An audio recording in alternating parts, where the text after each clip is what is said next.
কি গো, আর কতক্ষণ? আমি কি না খেয়ে অফিস যাব নাকি? চিৎকার করে উঠল সুজয়।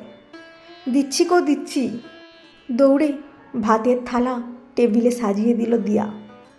অমন ভালো কাতলা মাছটা ভাজা করলে, একটু মাখো মাখো সর্ষে পোস্ত কাতলা করলে তো ভালো হতো।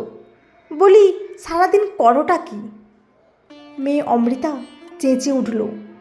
কি গো মা, স্কুলের ইউনিফর্মটা ভালো করে আয়রনও করনি? আজ আমার হাফ ইয়ারলি রেজাল্ট, তোমাকে দিয়ে কি কিছুই হয় না? মুখটা নিচু করে দিয়া বলল, দাঁড়া, আমি এক্ষুনি আয়রন করে দিচ্ছি। ছেলে পার্থ চেঁচিয়ে বলল, আমার টিফিন কোথায় মা? দিয়া পরিমরি করে ওর টিফিন বক্সটা নিয়ে আসতেই বক্স খুলেই ছেলে বেজায় মুখে বলে উঠল, আবার জ্যাম পাউরুটি? বললাম যে এক চাও করে দিতে। তানিয়ার মা তো চাকরি করে, তাও প্রতিদিন নতুন নতুন টিফিন করে দেয়। তুমি তো সারাদিন বাড়িতেই থাকো, তাও টিফিনে এক চাও করতে পারো না? সারাদিন করোটা কি শুনি? বেরোনোর সময় সুজয় বলে গেল, এবার তো সারাদিন এসিতে বসে নিশ্চিন্তে ফেসবুক করবে, ওটাই তো তোমার কাজ। এসি চালিয়ে বাড়িতে বসে আরাম করে টিভি দেখা, বন্ধুদের সঙ্গে পিএনপিসি করা। রোজ তো আর ব্যাগ ঝুলিয়ে অফিস যেতে হয় না। সারাদিন কোনো কাজ নেই, তাও বরের পছন্দ মতো খাবারটুকু বানিয়ে দিতে পারো না। সুজয় বেরিয়ে যেতেই শ্বশুর চিৎকার করে বললেন, বৌমা, চাটা কি আজ পাবো না নাকি?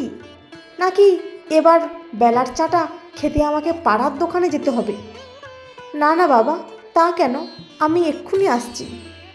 এক হাতে কপালের ঘাম মুছতে মুছতে চা নিয়ে ঘরে ঢুকলো দিয়া।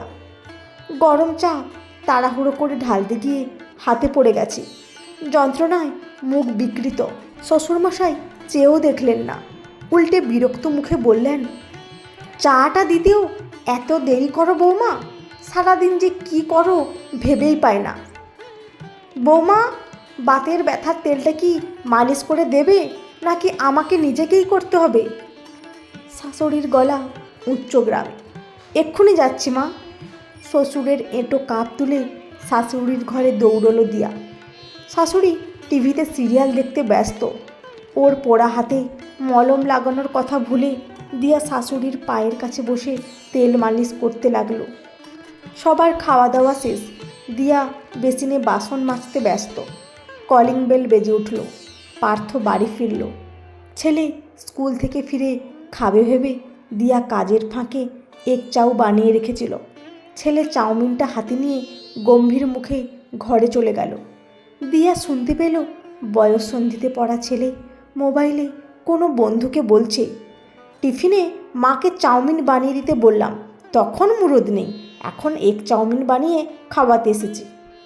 সারাদিন বাড়িতে বসে এসি চালিয়ে সিরিয়াল দেখা ছাড়া আর কি কোনো কাজ আছে নাকি মায়ের? দিয়ার চোখ দুটো জলে ভরে এলো। অমৃতা গম্ভীর মুখে বাড়ি ফিরল, সঙ্গে সুজয়। মেয়ের মুখ দেখেই দিয়া বুঝেছিল কিছু একটা অঘটন ঘটেছে। ঘরের দরজা বন্ধ করে বোমার মতো ফেটে পড়ল সুজয়। সারাদিন এসিতে আরাম করে বসে টিভি না দেখে মেয়েটাকেও তো একটু পড়াতে পারো নাকি?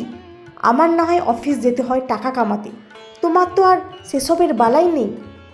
আজ অমৃতার প্রিন্সিপাল স্কুলে ডেকে আমায় আচ্ছা করে ঝাড়লেন। অন্তত যদি ভালো করে ইংলিশটাও বলতে পারতে। মাকে কত করে বলেছিলাম চাকরিওয়ালা মেয়ে ছাড়া বিয়ে করব না, মা তাও তোমার সঙ্গে জুড়ে দিল। খুব গম্ভীর পরিবেশে রাতের খাওয়া দাওয়াটা শেষ হলো। সবাই ঠাড়ে ঠোড়ে দিয়াকে বুঝিয়ে দিল ও এ বাড়িতে শুধু আরামই করে, কোনো কাজ করে না। গভীর রাত, বাকি সবাই ঘুমিয়ে পড়েছে। একাকী জেগে বসে আছে দিয়া। বিয়ের পর থেকে ধীরে ধীরে দিয়ায় থাকা সলতের মতোই ও একাকে পড়ছে। আজ সলতের বুকটাও জ্বলে গেছে, এবার নিভে যাওয়ার পালা। একটা ছোট্ট ট্রলিতে নিজের জিনিসগুলো গুছিয়ে নিল দিয়া। একটা চিরকুট লিখল, যোগ্য গৃহবধূ হওয়ার যোগ্য হতে পারলাম না, তাই আমি চললাম। বেড সাইড টেবিলে চিরকুটটা ভাঁজ করে রেখে ধীরে ধীরে দরজা খুলে নিজের হাতে সাজানো সংসারের দিকে একবার ফিরে তাকালো দিয়া। তারপর হারিয়ে গেল রাতের গভীরে। আজ সকালে সুজয়কে কেউ ডেকে দেয়নি। সুজয় ঘুম চোখে পাশে রাখা মোবাইলটা দেখে চমকে গেল। এ কি 8টা বাজে? দিয়া তো রোজ ডেকে দেয়। দিয়া, কোথায় তুমি? আমায় ডেকে দাওনি কেন? সুজয় বেজায় জোরে চেঁচিয়ে উঠল, কিন্তু কেউ সাড়া দিল না। পুজোর ঘর থেকে রেবা দেবীও বৌমা বৌমা বলে চেঁচাচ্ছেন। ওনার পুজোর ফুল কেন তুলে রাখা হয়নি? অঘোরবাবুও ঘর থেকে চেঁচাচ্ছেন, বলি বৌমা, আজকের চাটা পাবো না নাকি? ওদিকে পার্থ আর অমৃতার মধ্যে লড়াই বেঁধে গেছে। ওরা নাকি স্কুলের কিছুই খুঁজে পাচ্ছে না। কয়েক মুহূর্তর মধ্যে পরিবারের সমস্ত সদস্যরা বসার ঘরে জড়ো হয়ে গেল। এত সকালে কোথায় গেল দিয়া? সুজয় পড়িমড়ি করে নিজেদের বেডরুমের দিকে দৌড়ল। বেড সাইড টেবিলে একটা চিরকুট রাখা। খুলে দেখেই মাথা ঘুরে গেল সুজয়ের। ও কাঁদো কাঁদো মুখে বসার ঘরে এসে বলল, আমাদের সবার অত্যাচারে দিয়া বাড়ি ছেড়ে বরাবরের মতো চলে গেছে। রেবা দেবী একটা আর্তনাদ করে সোফায় বসে পড়লেন। আমার তো বয়স হয়েছে রে বাবু, ঘরের এত কাজ সামলাবে কে? অমৃতা ও পার্থ অবাক গলায় বলল, কি, মা চলে গেছে? আর ফিরবে না? তাহলে? ওদের চোখে জল। শুধু অঘোরবাবু রাগত স্বরে বললেন, কোথায় আর যাবে, 2 দিন গড়াতে না গড়াতেই ঠিক ফিরে আসবে। কিন্তু অঘোরবাবুর ধারণাকে নস্যাৎ করে দিয়া আর ফিরল না। পুলিশ, থানা, হাসপাতাল, মর্গ, কোথাও দিয়ার খোঁজ পাওয়া গেল না। সংসারের কারুর মুখে হাসি নেই। 3টে কাজের লোক রেখেও রেবা দেবী ঘরের সব কাজ সামাল দিতে পারেন না।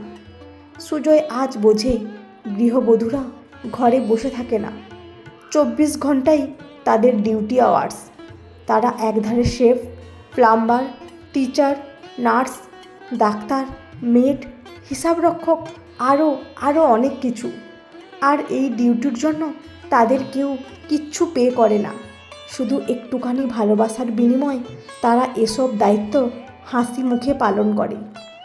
সুজয়ের খুব ইচ্ছে করে দিয়াকে খুঁজে পেলে ওর কাছে গিয়ে আগের সমস্ত অপরাধের জন্য ক্ষমা চাইবে। কিন্তু এই সুযোগ সুজয় পাবে কি? বন্ধুরা, আজকের গল্পটি কেমন লাগলো? যদি ভালো লেগে থাকে অবশ্যই একটি লাইক দিয়ে চ্যানেলটি সাবস্ক্রাইব করে পাশে থাকবেন। অসংখ্য ধন্যবাদ।